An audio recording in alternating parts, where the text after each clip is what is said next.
I want to talk about an equation that has made me literally millions of dollars. And that kind of sounds weird to say out loud, but this is something I learned from Alex Hormozi from the book $100 Million Offers back. According to Amazon purchases, it says I purchased $100 million offers November 1st, 2021. And this is something I wish I knew in my decade of freelancing, something called the value equation. If you're closed-minded or if you're dumb, you'll hear this and you'll instantly think, this won't work for me because I'm a special snowflake and my business is so unique that this can't possibly work for what I do. If that's what you're thinking right now, and you've always thought that way, and you always think that way, then you're going to just swerve through your life with about as much control as a blackout drunk driver with probably similar results. Your business will fail. It'll crash and burn to the ground. Always be the victim, always blaming others, never thinking that, hey, maybe someone out there has already solved this problem for me. And I'm being like dramatic and mean here. Like this is mean Brian coming out. But seriously, like if nothing changes in your business, then nothing will change. And a lot of people, they continue to do the same damn thing every day, every week, every month, continue to run their business the same damn way, not learning from others, hearing things and always saying it doesn't work for me, it won't work for me. When in reality, the thing that's not working is the stuff you've been doing. So maybe change something. Maybe consider trying something new. Maybe consider that there's smarter people out there than you who have solved the problems that you're facing right now.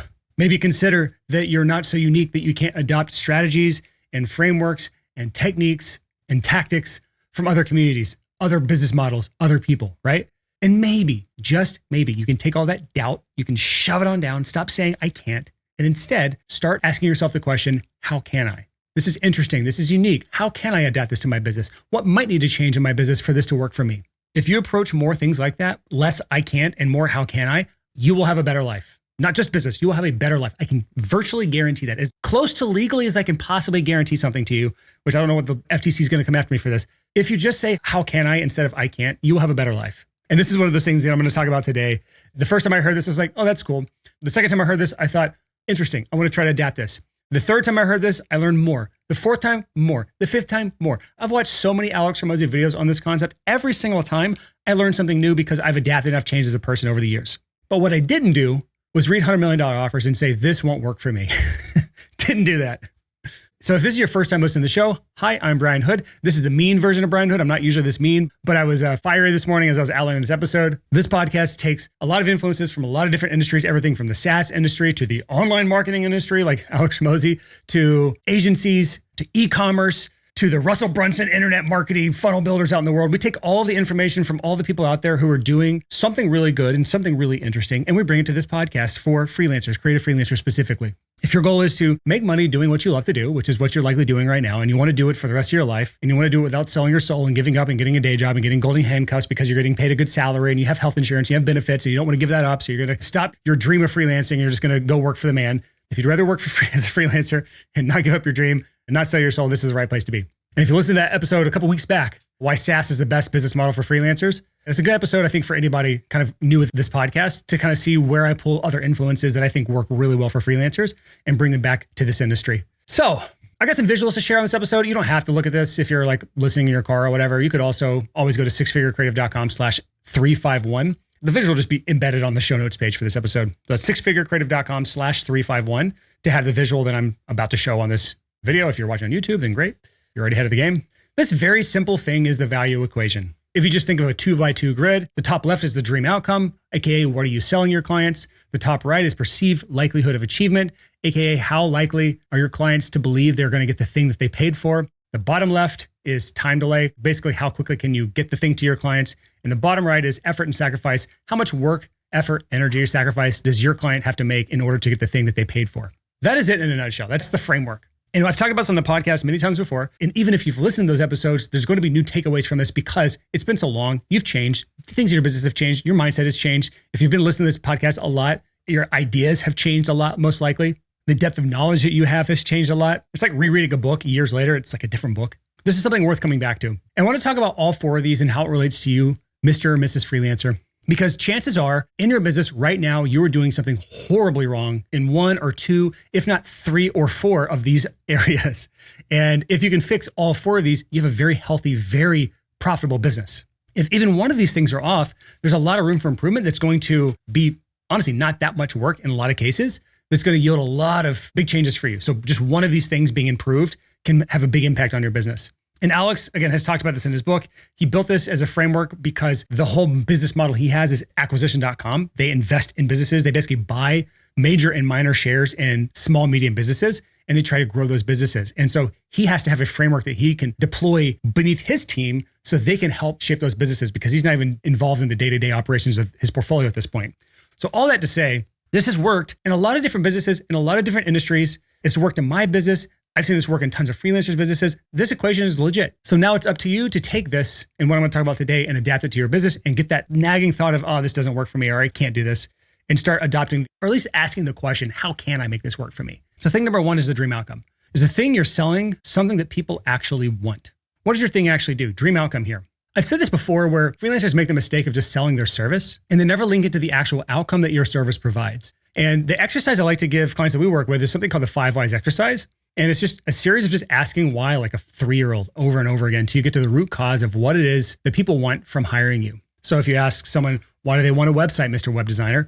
It's because their old one's out of date. Why do they want it to be up to date? It's because they want to be more modern, so they're perceived as more trustworthy. Why do they want that? Because they want ultimately someone to buy their product or service. Why do they want that? Keep going deeper. Because they want to have their own income stability. They have their own financial dreams. It just keeps going and going, right? Usually you can tie this back to Maslow's hierarchy of needs. I'm going to actually pull this link up as well. This is going to be another visual. If you've never seen Maslow's hierarchy of needs, again, this will be at our show notes page as well at sixfigurecreative.com/351. But the 5 whys exercise takes you to usually one of these top 2 levels, either self-esteem or self-actualization. That in many cases is the thing that you are selling. I've yet to see a situation where it doesn't land at one of these 2. There can be one where it lands in social, but Maslow's hierarchy of needs, just so you understand this, I'll give a quick breakdown of this. It's a pyramid. There's 5 levels to it. And the thought process is, and I'm going to butcher this, so I'm not an expert on this by any means, but the thought process is you can't really focus on the higher levels until you have the bottom foundational levels done first. For example, physiological needs. At the very least, we don't want to be hungry, thirsty, exhausted, freezing, overheating, sick, or in pain, right? If we are freezing, if we are hungry, starving, then we're going to put that as our priority above everything else. We're going to put ourselves in danger, not safety, right? We will shun the crowd. We will not worry about our social needs if we need food, right? We'll do whatever it takes to get food, to not freeze to death, to not overheat to death, right? We will kill or be killed in this situation in many cases, right? But once we have those needs, those very basic needs covered, then we go to safety needs. That's when we start worrying about, are we safe? Are we secure? Can we avoid pain? Are our resources safe? Now that we have food, can we keep it? Once we have that taken care of, then we start looking to social needs. Love, belonging, again, part of a tribal culture kind of background, right? And only once we have the social needs taken care of, can we really focus on self-esteem, like status. And I don't mean this in a bad way, but stroke our ego.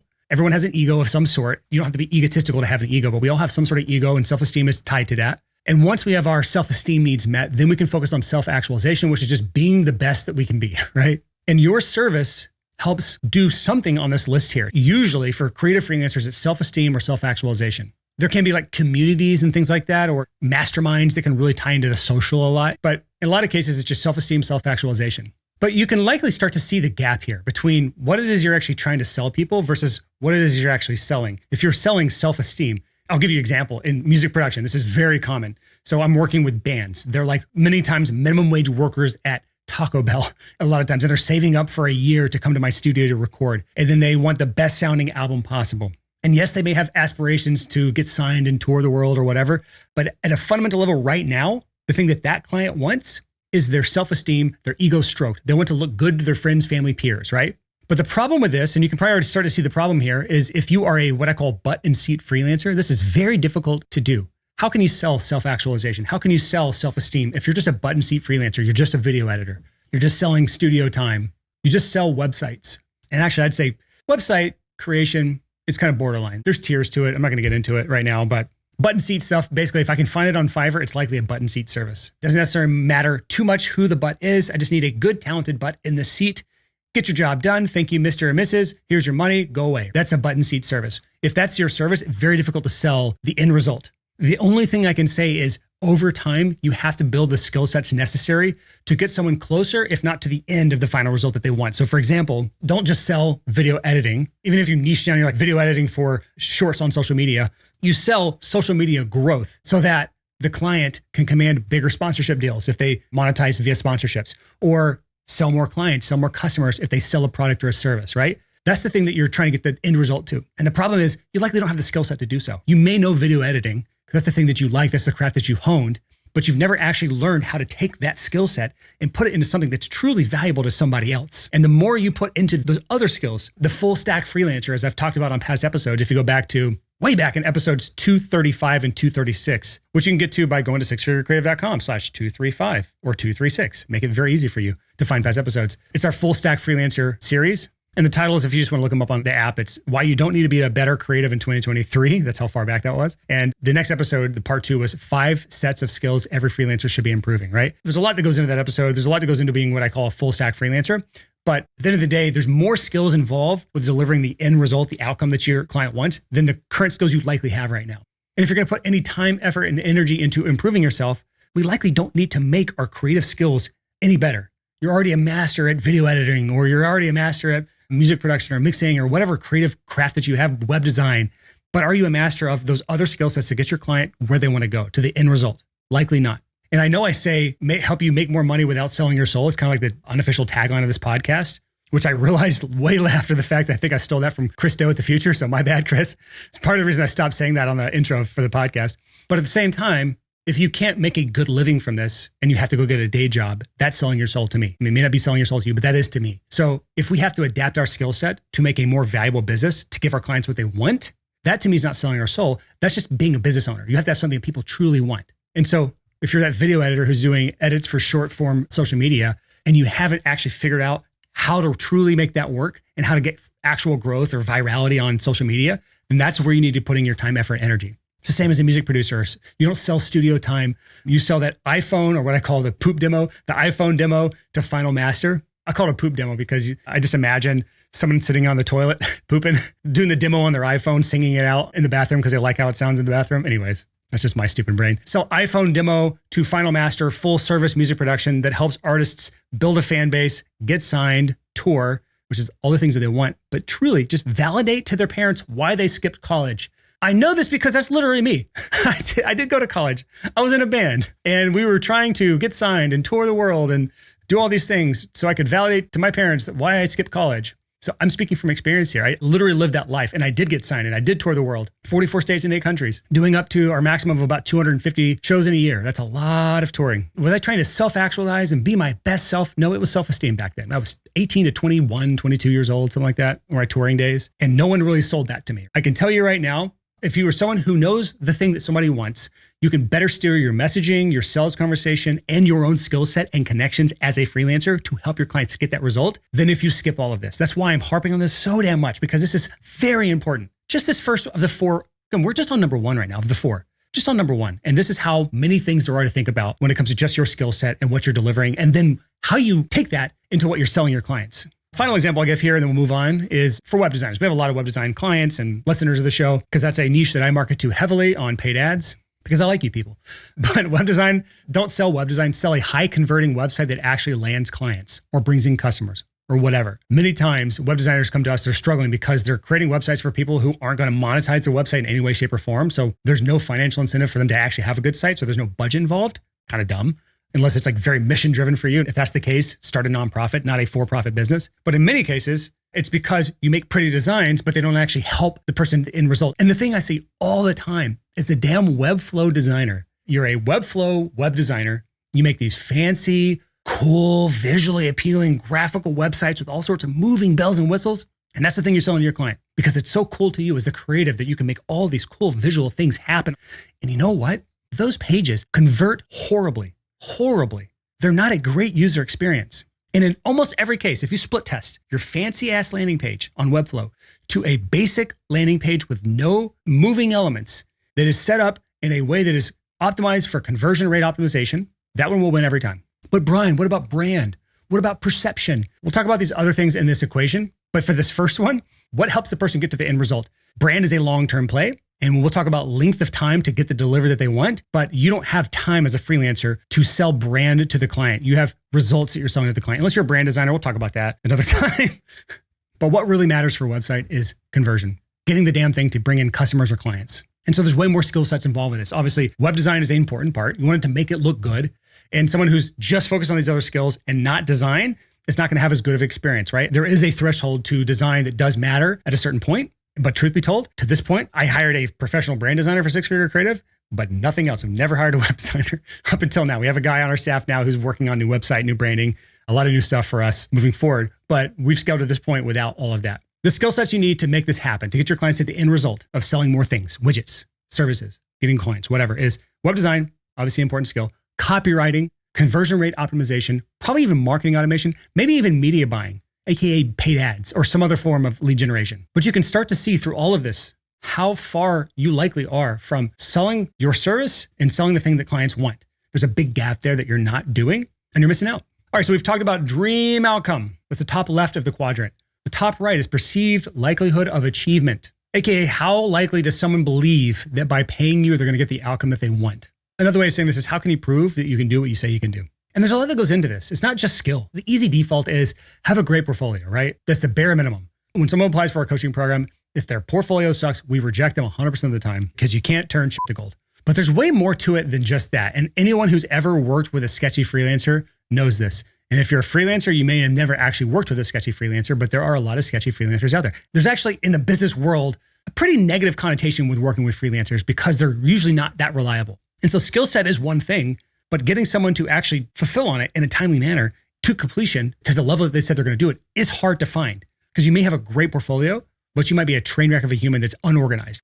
So we're looking at perceived likelihood of achievement, aka how likely is the client who you're trying to get to pay you, how likely do they feel, how confident do they feel that you're going to deliver what it is that they bought? And there's kind of three areas to look at when it comes to proof here. And the first one is experience. So the number of projects and clients, the number of years of experience that you had, anything that shows the track record of what you've done. And then there's social proof. And that is broken down into kind of a few different areas. There's a few testimonials from very well-known sources or known sources within your niche. So you can go like the few featured testimonials. By the way, you can do all of these, not just one of these. You should have all of these. Few testimonials from known faces or known names in your industry, or what we call a wall of love, a big wall of love from generally unknown people. You're just basically letting the number speak for itself. So it can be just a big wall of a bunch of testimonials from no names, or you can have a lot of reviews on a public platform like Google reviews is pretty common. Trustpilot's kind of another one. So that's it for social proof. And then the third is just like actual proof. Your portfolio is the actual proof that you can deliver, at least on the creative side. Case studies are like the cheat code of proving that you can do what you say you can do, because case studies break down in great detail what it was that you actually helped someone achieve. And usually if you can make this video, it's even more powerful because it's them saying the results they got and the experience they had in their own words. And this is a spectrum. We've talked about just these top two things here, dream outcome and perceived likelihood of achievement. And just these two things alone can make a massive difference in your business. If you think through it like a spectrum or a gradient here, or a scale between 1 and 10, where the goal is trying to get these first two things as high as humanly possible. We want 10 out of 10 that you're selling the dream outcome, something that people actually want. We got 10 out of 10 that they believe that you can actually help them get what they want. You're going to deliver on what it is you sold them. But we've also got these two things below here on the bottom of the equation. And our goal with these two is to get the numbers as low as possible. We want 0 out of 10 on time delay, 0 out of 10 on effort and sacrifice. Impossible to do for a freelance business, but we can work our way down, right? We don't want a 10 out of 10 on a time delay. So let's talk through these two real quick.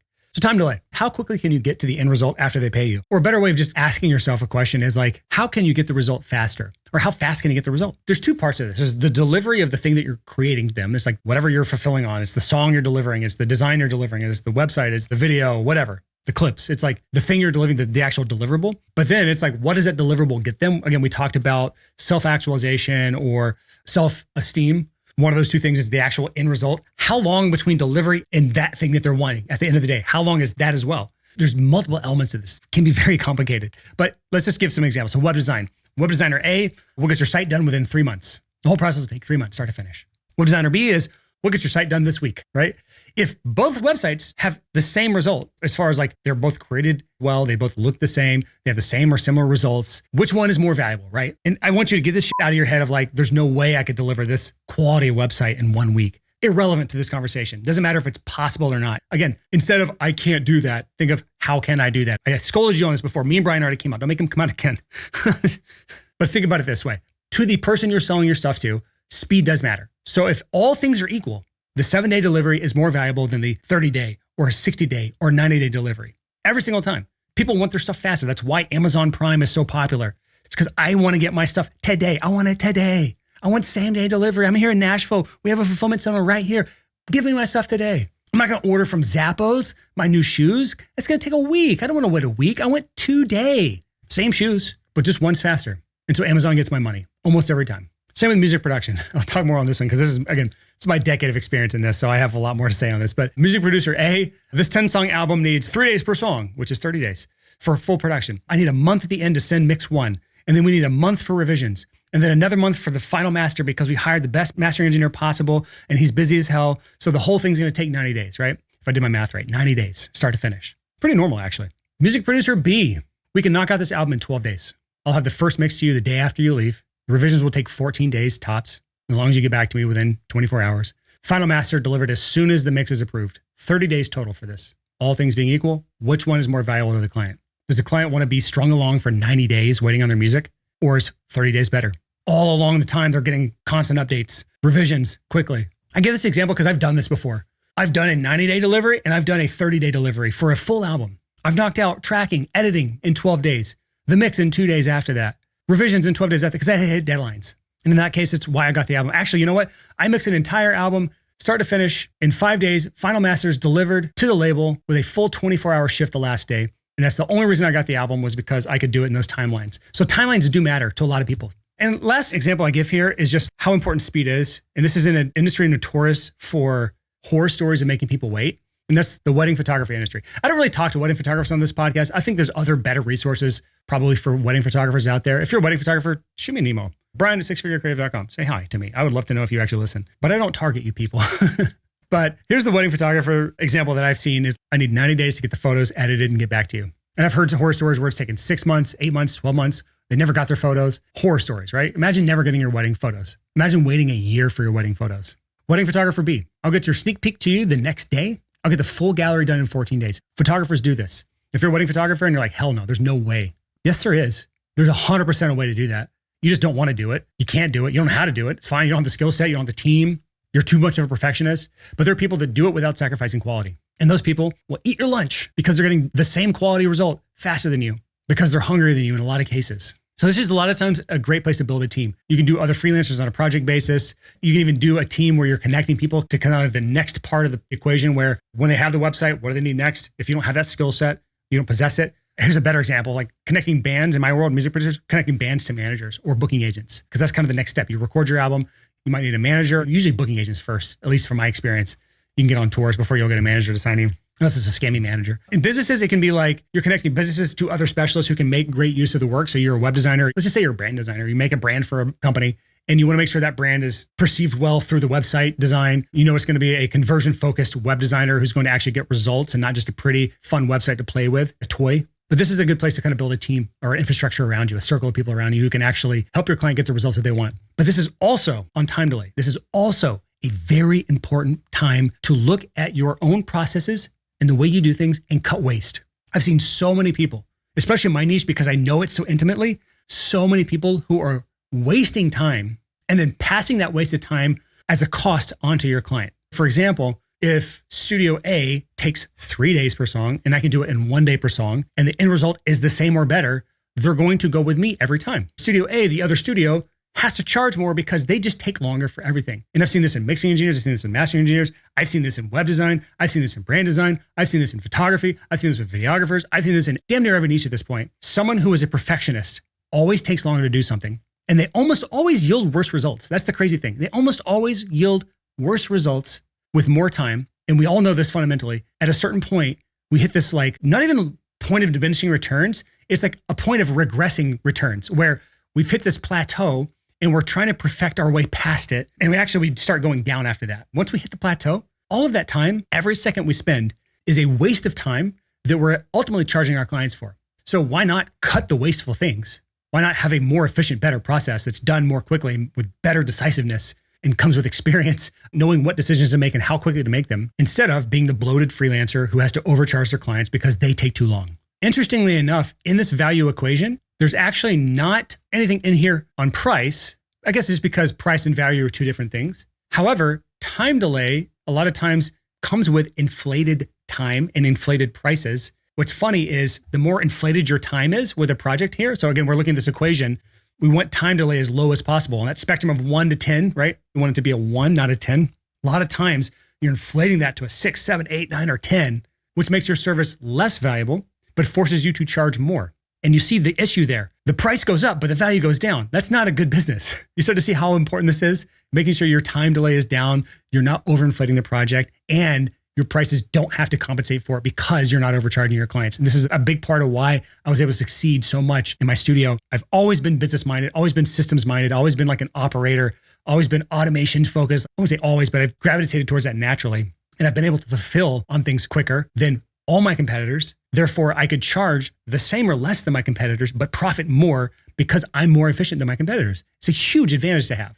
And again, when they look at your portfolio or listen to your work, they think that's what I want. And they don't necessarily care to an extent how much time it takes. Now, there is a balance here. You don't want to be like, Mr. Business Owner, I'm going to create your website in a day. That'll be $10,000. Can be a tough sell unless you've got really good results to back it. But that's more into the mental perception of people not being able to reconcile how quickly you do something for the price you charge, but we're not going to get into that. So time delay, we want that number as low as possible. And finally is effort and sacrifice. This is the other number we want as low as possible in that spectrum of 1 to 10, that scale of 1 to 10. This is a little less common in a lot of cases. So this one's not always a huge issue, but it can be a huge issue for freelancers.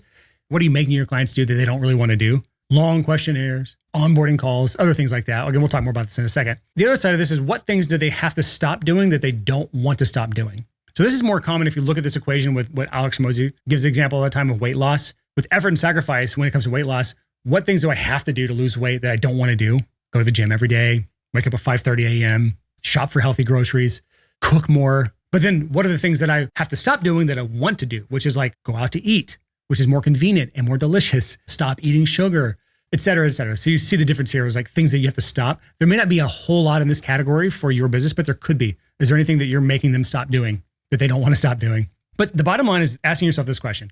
How can you make this as effortless as humanly possible, as frictionless as humanly possible for your clients? I still have not perfected this. But this becomes so much more important for you B2B freelancers out there. As you work with bigger and bigger business owners or businesses or higher up people, business owners don't want to spend time doing things. And I've seen this with the clients we work with in the coaching program. We have people making multiple 7 figures a year that we're coaching right now. And those people, we have to treat differently to some extent because they value their time. Unsurprisingly, you don't get to multiple 7 figures if you don't value your time. We're spotting these patterns where it's taking someone longer to do because we're making them do things they don't want to do. Whereas somebody making 50K a year, they're more likely to take time to spend filling out a long questionnaire, watching a long overview video of their roadmaps. Like these are things that, again, in my business that I'm working on to improve, and I'm noticing these things. But in B2B world, the higher up the person, the more that person earns, the less likely they want to do these things like long calls, long videos to watch, long questionnaires to fill out. And this is what I'm learning and seeing is so important for niche specialization. There's a ton of benefits in all these areas for niche specialization. But niche expertise can help on effort and sacrifice because think about this, freelancer A, this is the generalist. They work with like tons of different clients, tons of different industries. Every client's different. Every project's different, right? So in that case, the freelancer has to do a ton of work to learn each client in every industry that they're going to be working in, right? So that means the client has to work a lot with the freelancer to help them learn. They have to provide assets for them to study. They have to likely do interviews or calls, onboarding forms, whatever. There's just a lot that the person has to learn versus freelancer B, who's the niche specialist. They know that client inside and out because they work with that client all the time and only that kind of client, right? And so they've seen all the different permutations of what could be in the project, right? They know the client's customers. They know the client's pains. They know the client's needs, whatever, the client's goals. And so that means the client has to do very little work to be onboarded for that freelancer. So when you look at this entire equation here, which one of these 4 needs the most work? Are you selling the dream outcome or not? 1 out of 10. Remember, we want that as high as possible. Are you actually getting it to self-esteem or self-actualization, the thing you're selling? Not just a button a seat. Perceived likelihood of achievement. Look at you versus another freelancer. How confident am I that you are the person that's going to give me the result that I want? 1 out of 10. How much proof do you have? How many testimonials do you have? How many reviews do you have? How's your portfolio? Time delay. How quickly can you get the thing to me? The deliverable and potentially end result. 1 out of 10. 1 being the good one in this case, because we want these numbers as low as possible. We want as little time delay as possible. And then effort and sacrifice, scale of 1 to 10. We want this as low as possible, the least amount of effort and sacrifice that our client has to go through in order for us to deliver on our side of the deal. I am hoping, as you listen to this episode, you had some aha moments and you're like, oh my God, I am failing miserably at this one or maybe these 2 things and I need to work on that. Good, that's what this podcast is for. It's to make you think differently about your business so that you can make changes so that this year won't look like last year if last year was not good for you. We have so many clients that we work with, they've either plateaued or they're shrinking, or they're just experiencing crazy feast or famine. And the goal is always, what changes do we need to make that never happen again? And it almost always comes with making major changes to their life and their business and how they approach things, because what they did before is what got them the results they've had before. So if you want the results you've had before, keep doing the same stuff you've been doing. If you don't like the results you've had, you've got to start changing those things. And a lot of it comes with listening to episodes like this, coming up with ways that you can make your business better through this value equation to make yourself and your business more valuable to your clients so that you can either charge more or you can just close more clients at that higher valuation at the current rates that you have. So many people were asking how they can raise their rates. This is it. This is it. We've talked about it before, but this is a new kind of redone take for this kind of value equation. And as Alex has said, and I've just adopted this as my belief now, we need to be reminded more than we need to be taught. And so if you made it through the end of this episode, you're one of the good ones. So thank you so much for this episode. If you're looking for where to go next, go check out that episode. We're talking about the full stack freelancing back on episode 235 and 236. Go to sixfigurecreative.com/235. That has links to the episode in whatever player you are. So I'll see you again next week on the Six Figure Creative Podcast. Bye.